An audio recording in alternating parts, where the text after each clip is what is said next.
ನಮಸ್ಕಾರ ರೀ ಅಪ್ಪಾಜಿ ಅಡುಗೆ ಮನೆ ಯೂಟ್ಯೂಬ್ ಚಾನಲ್ಗೆ ಮತ್ತೊಮ್ಮೆ ಎಲ್ಲರಿಗೂ ಸ್ವಾಗತ ರೀ. ಇವತ್ತಿನ ವಿಡಿಯೋದೊಳಗೆ ನಾನು ಸ್ವೀಟ್ ರೆಸಿಪಿ ಶೇರ್ ಮಾಡ್ಕೊಳತ್ತೇನೆ ರೀ. 10 ನಿಮಿಷದೊಳಗೆ ಗಸಗಸಿ ಪಾಯಸ ಮಾಡೋದು ಹೆಂಗೆ, ಇದಕ್ಕೆ ಏನೇನೆಲ್ಲ ಪದಾರ್ಥಗಳು ಬೇಕು ಅದನ್ನೆಲ್ಲ ಇವತ್ತು ನಾನು ನಿಮ್ಮ ಜೋಡಿ ಶೇರ್ ಮಾಡ್ಕೊಳತ್ತೇನೆ ರೀ. ಗಸಗಸಿ ಪಾಯಸ ಮಾಡೋದು ಭಾಳ ಸುಲಭ ಇರ್ತೈತಿ. ತುಂಬ ಜನ ತುಂಬ ವೆರೈಟಿ ಒಳಗೆ ಮಾಡ್ತಾರೆ.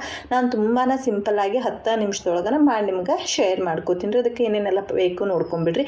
ನಾನಿಲ್ಲಿ 1 ಬೌಲಷ್ಟು ಬೆಲ್ಲ, ಅರ್ಧ ಬೌಲಷ್ಟು ಕಾಯಿ ತುರಿ, ಹಾಗೆ ಒಂದು 1/4 ಬೌಲಷ್ಟು ಗಸಗಸೆಯ ಅರ್ಧದಷ್ಟು ಅಕ್ಕಿ ತೊಗೊಂಡಿನಿ ರೀ. ಹಂಗೆ ಉಪ್ಪು ಒಂದು 12ರಿಂದ 15 ಗೋಡಂಬಿ, ಒಂದು 7ರಿಂದ 8 ಬಾದಾಮಿ, ಒಂದು 3 ಏಲಕ್ಕಿನ ಈ ರೀತಿ ಸಿಪ್ಪೆ ತೆಗೆದು ಬೀಜಗಳನ್ನ ತೊಗೊಂಡಿನಿ. ಹಂಗೆ 1 ಲೋಟದಷ್ಟು ಹಾಲನ್ನು ಕಾಯಿಸಿ ಆರಿಸಿ ಅದರೊಳಗೆ 1 ಚಮಚದಷ್ಟು ತುಪ್ಪ ಹಾಕ್ಯಂಡ್ರಿ. ತುಪ್ಪ ಹಾಕಲಿಲ್ಲ ಅಂದ್ರೆ ಯಾವ ಸ್ವೀಟು ಅಷ್ಟು ರುಚಿ ಕೊಡಂಗಿಲ್ಲ ರೀ. ಹಾಗಾಗಿ ಇದ್ರೆ ಹಾಕ್ಕೊಡ್ರಿ, ಇಲ್ಲಾಂದ್ರೆ ಸ್ಕಿಪ್ ಮಾಡ್ಕೊಂಬಿಡ್ರಿ. ನೆಕ್ಸ್ಟ್ ನಾನಿಲ್ಲಿ ಒಂದು ಬಾಣಲಿ ಇಟ್ಕೊಂಡೇನಿ ರೀ. ಆ ಬಾಣಲಿ ಒಳಗೆ ನಾನು ತೊಗೊಂಡಿರ್ತಕ್ಕಂಥ ಅಕ್ಕಿ ಮತ್ತು ಗೋಡಂಬಿ, ಬಾದಾಮಿ ಇಷ್ಟನ್ನು ಹಾಕಿ ಚೆನ್ನಾಗಿ ಲೈಟ್ ಗೋಲ್ಡನ್ ಬ್ರೌನ್ ಬರ್ಬೇಕ್ರಿ. ಅಲ್ಲಿ ತನಕ ಫ್ರೈ ಮಾಡ್ಕೊಂಡ್ಬಿಡಣ್ರಿ. ಅಕ್ಕಿ ಚೆನ್ನಾಗಿ ಬ್ರೌನಿಶ್ ಆಗ್ಬೇಕ್ರಿ, ಅಲ್ಲಿ ತನಕ ಫ್ರೈ ಮಾಡ್ಕೊಂಡ್ರಿ. ಹಂಗೆ ಇದ್ರ ಜೊತೆಗೆ ಗ್ಯಾಸ್ ಫ್ಲೇಮ್ ಏನೈತೆ ನೋಡ್ರಿ, ಲೋ ಟು ಮೀಡಿಯಮ್ ಫ್ಲೇಮ್ ಮಧ್ಯಾಹ್ನ ಇರಲಿ. ಜಾಸ್ತಿ ಹೈ ಫ್ಲೇಮ್ನಾಗ ಇಟ್ಕೊಂಡ್ರಿ ನೀವು ಅಕ್ಕಿನೆಲ್ಲ ಫ್ರೈ ಮಾಡೋದಕ್ಕೆ ಹೋಗ್ಬೇಡ್ರಿ. ಅಕ್ಕಿ ಬೇಗ ಫ್ರೈ ಆಕೈತ್ರಿ.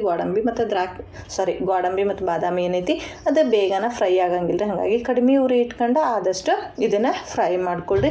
ಈ ಕಡೆ ನಾನು ಅಕ್ಕಿ ಮತ್ತು ಬಾದಾಮಿ ಅದನ್ನ ಹುರ್ಕೊಂತಾನೆ ಇನ್ನೊಂದು ಕಡೆಗೆ ನಾನು ಬೆಲ್ಲನೂ ಕೂಡ ಕರ್ಗಕ್ಕೆ ಇಟ್ಕೊಂಡ್ಬಿಡ್ತೀನಿ ರೀ. ನಾನಿಲ್ಲಿ 1 ಬೌಲು ಬೆಲ್ಲಕ್ಕೆ ಇದಕ್ಕೆ ಒಂದು ಅರ್ಧ ಲೋಟದಷ್ಟು ಅಂದ್ರೆ ನೀರು ಕುಡಿತೀವಿ ನೋಡ್ರಿ ಲೋಟ, ಆ ಲೋಟದೊಳಗೆ ಅರ್ಧ ಲೋಟದಷ್ಟು ನೀರು ಹಾಕಿ ಇದನ್ನು ಕೂಡ ನಾನಿಲ್ಲಿ ಕರ್ಗಕ್ಕೆ ಇಟ್ಕೊಂಡೇನಿ ರೀ. ಪಾಕ ಏನು ಬೇಕಾಗಂಗಿಲ್ಲ, ಜಸ್ಟ್ ಬೆಲ್ಲ ಕರಗಿದ್ರೆ ಸಾಕಾಕೈತ್ರಿ. ಹಂಗೆ ಇದು ಬೆಲ್ಲ ಕರಗಿ ಅಕ್ಕಿ ಹುರಿಯೋದ್ರೊಳಗನ ಸುಮ್ಮನೆ ವಿಡಿಯೋ ಲೆಂತ್ ಆಗಿಬಿಡ್ತದೆ ಅಂಥೇಳಿ ವಿಡಿಯೋನ ನಾನು ಸ್ವಲ್ಪ ಸ್ಟಾಪ್ ಮಾಡಿದೆ. ಆವಾಗ ನಾನು ವಿಡಿಯೋ ಆನ್ ಐತಿ ಅನ್ಕೊಂಡು ಗಸಗಸಿ ಹಾಕ್ಬಿಟ್ಟೇನಿ ರೀ. ಸಾರಿ, ನಿಮ್ಗೆ ಇಲ್ಲಿ ಗಸಗಸಿ ಕಾಣಕತ್ತಿರ್ಬೇಕು. ಗಸಗಸಿನೂ ಹಾಕಿ ಅಂದರೆ ಅಕ್ಕಿ ಲೈಟ್ ಗೋಲ್ಡನ್ ಬ್ರೌನ್ ಆದ ತಕ್ಷಣ ಇದಕ್ಕೆ ನಾನು ಗಸಗಸಿನ ಹಾಕಿ ಎರಡೂ ಸೇರಿಸಿ ಗೋಲ್ಡನ್ ಬ್ರೌನ್ ಆಗೋ ತನಕ ಫ್ರೈ ಮಾಡ್ಕೊಂಡ್ರಿ. ಈಗ ಇದು ಸ್ವಲ್ಪ ಹೊತ್ತು ತಣ್ಣಗಾಗ್ಬೇಕು. ಗ್ಯಾಸ್ ಎಲ್ಲ ಆಫ್ ಮಾಡಿ ಬಿಟ್ಬಿಟ್ಟನ್ರಿ. ಅದ ಉರಿ ಒಳಗೆ ಇನ್ನೊಂದಿಷ್ಟು ಬ್ರೌನಿಶ್ ಆಗಿಬಿಡ್ತದೆ. ಹಾಗಾಗಿ ಇದು ಸ್ವಲ್ಪ ಹೊತ್ತು ತಣ್ಣಗಾಗೋದಕ್ಕೆ ಬಿಟ್ಬಿಡನ್ರಿ.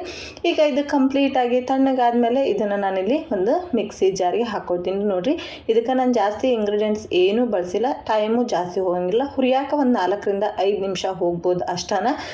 ಹಂಗೆ ಈಗ ಇದನ್ನು ಮಿಕ್ಸಿ ಜಾರಿ ಹಾಕ್ಯಂಡ್ರೆ ಇದ್ರ ಜೋಡಿ ತೆಂಗಿನಕಾಯಿ ಪೀಸಸ್ ಹಾಕ್ಯಂತಂದ್ರೆ ನೀವು ತುರ್ದು ಹಾಕ್ಕೋಬೋದು, ಇಲ್ಲ ಪೀಸಸ್ನು ಕೂಡ ಹಾಕ್ಯಬೋದು. ಹಂಗೆ ಇದಕ್ಕೆ ಏಲಕ್ಕಿ ಮತ್ತು ಒಂದು ಚಿಟಿಕೆ ಉಪ್ಪು ತೊಗೊಂಡಿದ್ದೀನಿ, ಅದನ್ನ ಹಾಕ್ಯಂಬಿಡೋಣ. ಸ್ವೀಟಿಗೆ ಉಪ್ಪು ತುಪ್ಪ ಇದೆರಡು ಇದ್ರನ್ನ ಭಾಳ ಒಳ್ಳೆ ಕಾಂಬಿನೇಷನ್ ಇರ್ತೈತಿ. ಹಾಗಾಗಿ ಉಪ್ಪು ಬೇಡ ಅಂದ್ರೆ ಸ್ಕಿಪ್ ಮಾಡಿರಿ. ಸ್ವೀಟಿಗೆ ಯಾವಾಗಲೂ ಉಪ್ಪು ಹಾಕಿ ಅಡುಗೆ ಮಾಡ್ಬೇಕಂತ ಹೇಳ್ತಾರೆ. ಅಂದ್ರೆ ನಮ್ಮ ಹಿರಿಯರ ಸಂಪ್ರದಾಯದ ಪ್ರಕಾರ ಉಪ್ಪು ಹಾಕ್ಲಂಗೆ ಅಡುಗೆ ಮಾಡಿದ್ರೆ ಅದು ಬಂಜೆ ಅಡುಗೆ ಅಂತ ಕರೀತಾರೆ. ಹಾಗಾಗಿ ನಾವು ಒಂದು ಚಿಟಿಕೆ ಉಪ್ಪು ಹಾಕ್ತೇವ್ರಿ ಅದ ಸ್ವೀಟಿಗಾಗಲಿ.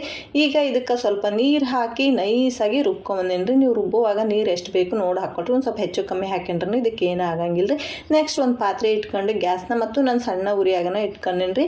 ಈಗ ಇದಕ್ಕೆ ರುಬ್ಬಿರ್ತಕ್ಕಂಥ ಪೇಸ್ಟನ್ನು ಹಾಕಿ ಹಂಗೆ ಮಿಕ್ಸಿ ಜಾರ್ ತೊಳ್ಕೊಂಡು ಸ್ವಲ್ಪ ನೀರು ಹಾಕ್ಕೊಂಬಿಟ್ಟೇನಿ ರೀ. ಇದನ್ನು ಕಡಿಮೆ ಉರಿ ಒಳಗನ ಒಂದು 3ರಿಂದ 4 ನಿಮಿಷ ಚೆನ್ನಾಗಿ ಇದನ್ನು ಬೇಯಿಸ್ಕೊಂಬಿಡೋಣ್ರಿ. ಇದನ್ನು ಮಿಕ್ಸ್ ಮಾಡ್ಕೊಂತಾನೆ ಇರ್ಬೇಕು ರೀ. ಯಾಕಂತಂದ್ರೆ ಇದಕ್ಕೆ ಕೊಬ್ಬರಿ ಪೀಸಸ್ ಹಾಕಿರೋದ್ರಿಂದ ಸ್ವಲ್ಪ ತಳೆ ಹಿಡಿಯೋ ಚಾನ್ಸಸ್ ಇರ್ತೈತೆ ರೀ. ಹಾಗಾಗಿ ಉರಿನೂ ಸಣ್ಣಕ್ಕಿರ್ಬೇಕು, ಮಿಕ್ಸ್ ಮಾಡೋದನ್ನು ಬಿಡಂಗಿಲ್ಲ. ಈಗ ಇದನ್ನ ಒಂದು 3ರಿಂದ 4 ನಿಮಿಷ ಹಂಗೆ ಚೆನ್ನಾತ್ನಂಗೆ ಬೇಯಿಸ್ಕೊಂಬಿಡಣ್ರಿ.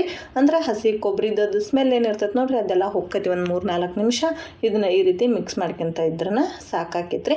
ಹಂಗೆ ನನ್ನ ಎಲ್ಲ ರೆಸಿಪೀಸ್ಗಳು ತುಂಬ ಕ್ವಿಕ್ ಆ್ಯಂಡ್ ಫಾಸ್ಟಾಗಿ ಮಾಡೋವಂಥ ರೆಸಿಪೀಸ್ಗಳನ್ನ ನಾನು ನಿಮ್ಮ ಜೋಡಿ ಶೇರ್ ಮಾಡ್ಕೊಂತೇನೆ ರೀ. ನಾನು ಮೊದಲಿಗೆ ಹೇಳಿದೆ ಗಸಗಸಿ ಪಾಯಸ ತುಂಬ ವೆರೈಟಿ ಒಳಗೆ ತುಂಬ ಜನ ಮಾಡ್ತಾರೆ. ನಾನು ಇವತ್ತು ತುಂಬ ಸಿಂಪಲ್ಲಾಗಿನ ಶೇರ್ ಮಾಡ್ಕೊಳಕತ್ತೀನಿ ಅಂಥೇಳಿ. ಹಂಗೆ ಕರಗಿಸಿರೋ ಬೆಲ್ಲ ಏನೈತಿ ನೋಡ್ರಿ ಅದನ್ನ ಒಂದ್ಸರಿ ಫಿಲ್ಟರ್ ಮಾಡ್ಕೊಂಬಿಡಣ್ರಿ. ಈಗಿನ ಬೆಲ್ಲ ಏನೈತಿ ಭಾಳ ಕಸ ಕಡ್ಡಿ ಎಲ್ಲ ಇರ್ತೈತಿ. ಹಾಗಾಗಿ ಒಂದ್ಸರಿ ಬೆಲ್ಲನ ಫಿಲ್ಟರ್ ಮಾಡ್ಕೊಳ್ಳೋದು ಭಾಳ ಉತ್ತಮ ಅಂಥೇಳಿ ನಾನಿಲ್ಲಿ ಫಿಲ್ಟರ್ ಮಾಡಿ ಹಾಕ್ಕೊಂಡಿನಿ ರೀ. ತುಪ್ಪ ಮತ್ತು ಹಾಲು ಮಿಕ್ಸ್ ಮಾಡಿಟ್ಟಿದ್ದೀನಿ ನೋಡ್ರಿ, ಇದನ್ನೂ ಹಾಕ್ಕೊಂಬಿಡೋಣ. ತುಪ್ಪ ಆಪ್ಷನಲ್ಲು ಬೇಡ ಅಂದ್ರೆ ಸ್ಕಿಪ್ ಮಾಡ್ಬೋದು ರೀ. ಬರೀ ಹಾಲು ಹಾಕಿದ್ರು ನೀವು ನಡಿತೈತಿ. ನೀವು 1 ಲೋಟ ಹಾಲು ಬೇಕಿದ್ರು ಹಾಕೋಬೋದು, ಇಲ್ಲ 1.5 ಲೋಟದಷ್ಟು ಹಾಲು ಬೇಕಿದ್ರು ಹಾಕೋಬೋದು ರೀ. ನಮ್ಮನೆ ಇದಕ್ಕೆ ಇಷ್ಟು ಸಾಕು ಅಂಥೇಳಿ ನಾನು ಇಲ್ಲಿ ಹಾಕ್ಕೊಂಡಿನಿ. ಸ್ವಲ್ಪ ತಿಳಿವಿದ್ರೂ ಈ ಗಸಗಸಿ ಪಾಯಸ ಏನಾಗಂಗಿಲ್ಲ.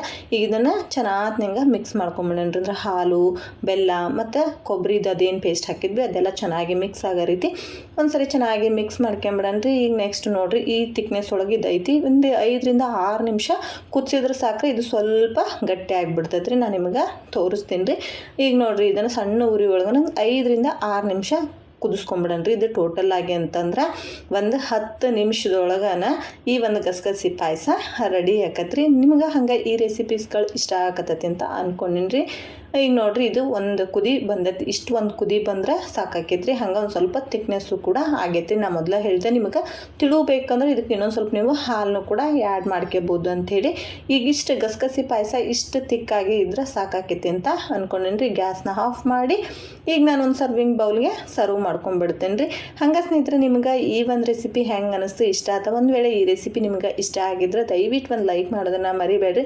ಹಂಗೆ ಯಾರೆಲ್ಲ ಇನ್ನೂ ನನ್ನ ಚಾನಲ್ನ ಸಬ್ಸ್ಕ್ರೈಬ್ ಮಾಡಿದೆ ವಾಚ್ ಮಾಡತ್ತೀರಿ, ಪ್ಲೀಸ್ ಸಬ್ಸ್ಕ್ರೈಬ್ ಮಾಡ್ಕೊಂಡು ವಾಚ್ ಮಾಡಿರಿ. ಹಂಗೆ ನನ್ನ ಕನಸು ಅಂಥೇಳಿ ಫೇಸ್ಬುಕ್ ಪೇಜ್ ಐತಿ, ಅಲ್ಲೂ ಕೂಡ ನನ್ನ ಫಾಲೋ ಮಾಡೋದನ್ನು ಕೂಡ ಮರಿಬೇಡ್ರಿ. ಸಿಗೋಣ್ರಿ ನೆಕ್ಸ್ಟ್ ಇಂಥದ್ದು ಸಿಂಪಲ್ ರೆಸಿಪಿ ಜೋಡಿ. ಇವತ್ತಿನ ಒಂದು ರೆಸಿಪಿ ಜೋಡಿ ಈ ಒಂದು ವ್ಲಾಗನ್ನು ಎಂಡ್ ಮಾಡತ್ತೇನೆ ರೀ. ವಿಡಿಯೋ ವಾಚ್ ಮಾಡಿದ್ದಕ್ಕೆ ಎಲ್ಲರಿಗೂ ಧನ್ಯವಾದಗಳು.